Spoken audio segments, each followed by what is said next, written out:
Baby పునర్వికను బతికించడానికి వాళ్ళ తల్లిదండ్రులు పడని కష్టం అంటూ లేదు.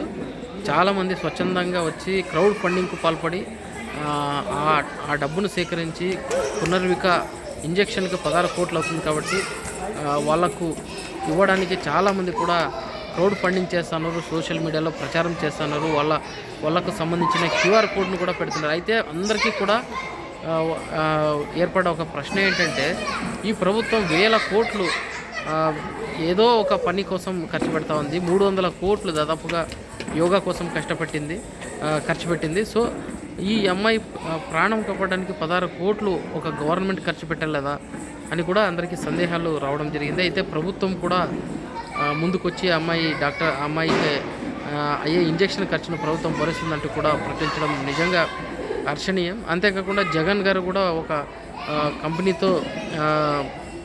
కంపెనీ ద్వారా 16 కోట్లకు సంబంధించిన ఆ ఇంజెక్షన్ ఇప్పిస్తానని జగన్ గారు కూడా చెప్పారంట. అది కూడా జగన్ అండ్ వైసీపీ ఎవరు కూడా చెప్పలేదు.